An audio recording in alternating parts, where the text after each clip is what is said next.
Congress party గతంలో ఇచ్చిన హామీని నిలబెట్టుకోవాలని డిమాండ్ చేస్తూ ఉచితంగా ఎల్ఆర్ఎస్ ను అమలు చేయాలని డిమాండ్ చేస్తూ గతంలో ఈ మంత్రులు మాట్లాడిన మాటలు వారికి గుర్తు చేస్తూ 6వ తారీఖు నాడు ఈరోజు 4వ తారీఖు 6వ తారీఖు నాడు అన్ని నియోజకవర్గ కేంద్రాలు రాష్ట్ర వ్యాప్తంగా హైదరాబాద్లో హెచ్ఎండిఏ కార్యాలయం దగ్గర అదేవిధంగా జిహెచ్ఎంసీ కార్యాలయం దగ్గర హైదరాబాద్ కాడికేమో హెచ్ఎండిఏ జిహెచ్ఎంసీ కార్యాలయం మిగతా అన్ని నియోజకవర్గ కేంద్రాల్లో ధర్నాలకు పార్టీ పిలుపునిస్తా ఉంది. ఇది మరి ప్రజలు కూడా మాతో కలిసి రావాలని చెప్పి కూడా విజ్ఞప్తి చేస్తా ఉన్నాం. ఎవరైతే 25,44,000 కుటుంబాలు ఉన్నాయో దీనివల్ల నష్టపోయేవారు దీనివల్ల ఇబ్బంది పడేవారు వారందరూ కూడా మద్దతు చెప్పాలని చెప్పి కూడా మేము విజ్ఞప్తి చేస్తా ఉన్నాం. 6వ తారీఖు నాడు రాష్ట్ర వ్యాప్తంగా ధర్నాలు కూడా చేయబోతా ఉన్నాం. నిరసన కార్యక్రమాల్లో ఇది మొదటిది కాబోతా ఉంది. తదనంతరం జిల్లా కేంద్రాల్లో కూడా మరి జిల్లా కలెక్టర్లను కలవడం అదేవిధంగా రెవెన్యూ ఆర్డీఓ గారు కలెక్టర్లు అక్కడ కలెక్టర్లు లేని చోట ఆర్డీఓలు అక్కడ ఆర్డీఓలను కూడా కలిసి మా పార్టీ తరఫున బాధితుల తరఫున వినతి పత్రాలు కూడా అందజేస్తాం. తప్పకుండా మా పార్టీ తరఫున న్యాయ పోరాటం కూడా చేస్తాం ఈ విషయంలో అని చెప్పి కూడా నేను విజ్ఞప్తి చేస్తా ఉన్నా.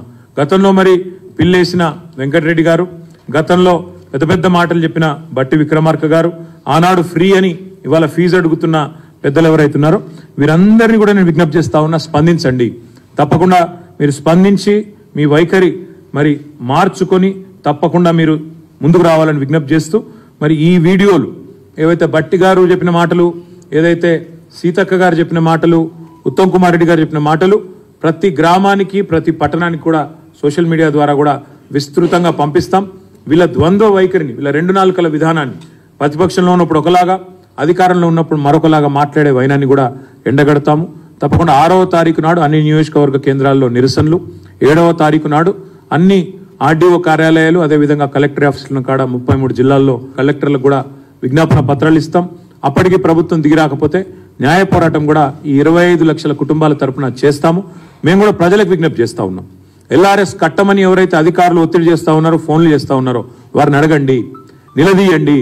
మరి మీరే చెప్పారు కదా కాంగ్రెస్ వస్తే ఫ్రీగా ఎల్ఆర్ఎస్ అని చెప్పారు కదా, ఇవాళ ఎందుకు మాట నిలబెట్టుకోవట్లేదు అనే మాట కావాలంటే ఉత్తమ్ కుమార్ రెడ్డి గారి వీడియోని బట్టి విక్రమార్క గారి వీడియోని సీతక్క గారి వీడియోని ఆ అధికారులకు వినిపించి చూపెట్టి తప్పకుండా నిలదీయండి, అడగండి అని చెప్పి కూడా ప్రజలకు విజ్ఞప్తి చేస్తా ఉన్నాం. ఎందుకంటే ప్రశ్నించకపోతే న్యాయం లభించదు. అధికారంలో రాగానే మాట మార్చిన కాంగ్రెస్ పార్టీ వైనాన్ని 25 లక్షల కుటుంబాలకు ఇవాళ ఒక్కొక్క కుటుంబం మీద లక్ష రూపాయల భారం మోపే ప్రయత్నాన్ని నిరసిస్తూ నిరసన కార్యక్రమాలను విజయవంతం చేయాలని చెప్పి బీఆర్ఎస్ పార్టీ క్యాడర్ మొత్తానికి కూడా విజ్ఞప్తి చేస్తూ మీకు కూడా మీడియాకు కూడా దయచేసి సపోర్ట్ చేయాలని చెప్పి కూడా విజ్ఞప్తి. ధన్యవాదాలు.